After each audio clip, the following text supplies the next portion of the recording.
Welcome one and all to the Q&A Doctor Who. Remember when I said that this was going to premiere tomorrow? I had to change plans. That happens. We got a new shipment in, we gotta get this order out tonight or we're all losing our jobs. That's very true. No, seriously, I'm here with Dukealoops1993. Hello everyone, I'm Duke. And we're here to do a Doctor Who Q&A. A lot of people have asked questions, and we're here to do our best to answer them. Hopefully I can actually answer these questions and not just be a smart ass for all of them. Sadly, I probably will. And it wouldn't be you if it was. So our first question comes from LVC Burrow, or I can never pronounce her name, but she kind of broke the cardinal rule of one question per person. And I'm going to skip this. Dare you? But however, she asked a really good question, but I'm going to skip it because, again, it's the one question rule. Sorry, but we will answer your other question, LV, if that's okay. But to kick this off, we have James Fan 1991, and he asks, what is your favorite Cyberman detail? His is the 2006 Cybermen, seen in, of course, Series 2 of Doctor Who. Duke, what is your favorite Cyberman design? Ooh, you got me. I have taken a shining to the ones from Earthshock. Yeah, that's my answer too. I really love the retro design for this Earthshock Cybermen. I especially love it, and here's a little trivia. The leader had like a clear mouthpiece, so you could see his mouth move. But like halfway through, they had to paint through it because the battery pack to the thing that changed his voice was slipping in, and you could visibly see it. but no, I kind of like the earlier ones more because the modern series designs, you can't tell that they're supposed to have, well, especially because the ones that the guys that asking this question said, all they are brains in the modern series, but in the classic series, it wasn't just, oh, that's a guy in a suit.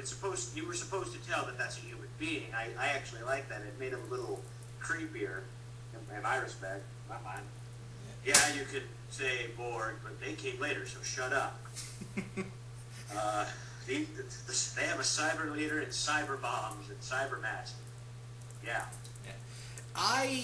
If I was to pick like a second favorite, I would have to go with Tomb of the Cybermen design. I mean, it's still the one that we saw from the moon base, but I just love that just early form of it, and just I think the topping for it is the voice. Mm-hmm. That just cold, metallic, like there is no humanity in there, and it just every time you hear it, it just sends chills down your spine. Yeah, as opposed to the Earthshock ones where, and here's the thing, this goes against what they are, but I do love the fact that the cyber controller is like, excellent. Like he's twirling both of his mustache that he does not have to full power. They will be helpful to us. Yeah, and it's kind of weird because that cyber leader is just like he's like, your emotions betray you, Doctor. And I'm like, wait a minute, you're doing this out of revenge. What the hell? Shut up. It's not like we had a whole serial called Revenge of the Cybermen. Oh wait. And the sad thing is, it was written by the guy who made him, so you can't even that. And that serial started that stupid gold kills them thing. All right, so I think thank you for that question, James Fan. Our next question comes from Boo-Rat. He asks, Villain War. What 2 or 3 villains from Doctor Who would you like to see go out in an all-out war and the Doctor stuck in the middle? I'd like a... Vervoids, Candyman, and the Monoids. I was just going to say a rematch between the Cybermen and the Daleks, just done better, but shit. Tell me that would not be the most epic battle of all time. It's just a bunch of aliens who don't have any harmful qualities whatsoever. Actually, no. The Vervoids do have some sort of sting, but that means the Monoids are screwed. All they do is walk at you. Basically act like zombies. And somehow, because someone introduced the common cold to society, take over an entire planet. Yeah. So as long as you don't go in and you're sick, the Monoids have no advantage over you. Yeah, that's true. I think like another one would be, I don't know, Zygons versus Ice Warriors. Actually, I want to see the Master go on an all-out war with the Daleks. With his tree bombs. I was like, he's gonna do it, isn't he? Hey, we don't know if that, maybe it would be useless against them, maybe it would work, I don't know. Maybe if they landed on him, the shelves stay okay, but you open it, there's a bonsai tree inside. We don't know. Maybe a tomato plant. I don't actually know how the science of these things work.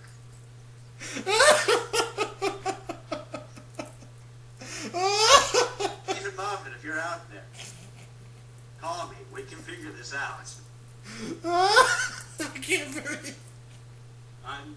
I'm not sorry at all. We haven't even been doing this for 5 minutes. Okay. I'm sorry. Oh God. So moving on. Everyone, you're welcome. God damn it. Okay. Comic Nerdicus asks, who would you choose for the 13th Doctor? That Peter Capaldi guy might be a great choice. No, he said like 13th. I'm making a joke. Oh. Sorry. Let's see. I don't know. Who was on that draft list for who was going to be 12? I don't know. It's a daunting task just choosing somebody. I agree with someone that Idris Elba would be cool to see once. No, honestly, I want to see him as the Master if they could make that happen. Oh, he'd be cool. He usually has a goatee when it works. Yeah. But then I think someone would pull out like, we've got a black villain. Oh no, racist. Shut up. How dare you? How dare you pick someone to be an intimidating villain who happens to look like that? Honestly, we don't sound racist at all by implying that. All villains should be white. Okay, you've got me. That's the thing I love, where I saw that argument once, like, oh, when you make the villain, they're just doing that. So are you telling me only white people can be bad guys? Good point. and that guy's like, shut up. Yeah, the problem is I'm never good at casting, and for all we know, Capaldi's going to do this for a while.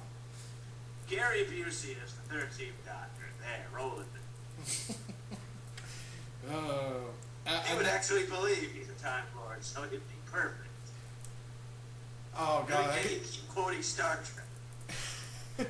And then I could just imagine interviews with him. He was like, "I traveled through time. I can do that with my mind. With the power of mind and faith, I can totally walk through time and I did it by fighting a werewolf." Yeah, but I think we just wrapped up an entire Gary Busey interview. No, sir, that wasn't a real werewolf. That was the movie Silver Bullet. No, I fought one. Kirk. Cameron. Corey Haim. Corey Haim was there. I'm sure you're talking about the movie Silver Bullet. Shut up. Yeah. I'm Gary Busey. My son will attack you. Okay. He was in Starship Troopers. All right. Yeah, so that's pretty much our answer for that, sadly. We don't have one, but we gave you something. We don't have an answer. Here's this answer substitute. Diet answer. Diet answer. Okay, here's our next question. How would you feel if Frank Garrett Ghost was in Doctor Who? I do not know what that means. I don't either. I was kind of deferring to you. I'm going to look up what Frank Garrett is. I don't even know. Let's see here. It says he's some sort of meme. I'm lost, and I don't want to... I've learned one thing about meme websites. The more you explore, the more terrifying these things get. So I got nothing for you, dude. Yeah. Sadly, Ruben Garcia, 1999, we unfortunately have nothing to say about this because we don't know what it is. Unfortunately, so our deepest apologies that we can't answer this question properly. Yeah, you definitely threw something at us there. I'm sorry. Yeah. So our next question comes from Isaac Maddock James, and he asks, a few years ago, David Yates was announced that he was making a Doctor Who movie, and nothing happened. If you think making a Doctor Who movie is a worthwhile endeavor, and if so, what villain would you want to see, and who would you cast? Didn't we try that already with a guy named Paul McGann? No, this one's going to be a movie that people might see in theater. So let's just put the TV movie out in theaters. Because honestly, I don't know. That's the thing where they've been trying to make a Doctor Who movie for a very long time. Not counting the Peter Cushing ones. Tom Baker and the guy who played Harry Sullivan. The actor's name was Ian. They had this idea. It was called Doctor Who meets Scratchman. That was more or less Tom Baker, Sarah Jane, and Harry Sullivan meeting the devil. And it's out there. Like the transcript of it was put out in Doctor Who magazine, so you can track it out if you're curious what it's about. It's one of those. You're never going to see it since. It's kind of like Superman Lives kind of thing. It is one of those. And then there were a few other ideas. There was technically there was that special that sort of became Dimensions in Time, the Dark Dimension. That was going to be the 30th anniversary special that celebrated all the Doctors. And by that I meant it celebrated Tom Baker. And everyone cameoed. And Sylvester McCoy dies in the first 10 minutes. Lovely. That one I've seen that one. If it ever got made back then, it would have been a huge mess. And again, everyone basically who wasn't Tom Baker or the Brigadier or for some weird reason Ace, everyone else was cameo. They kept Ace, not the Seventh Doctor. They killed him off and then changed all of time. Basically, it's one of those where a bad guy goes back in time and changes everything, and we're living in a strange apocalyptic world where this villain rules. He has the Fourth Doctor in a cage. Yeah.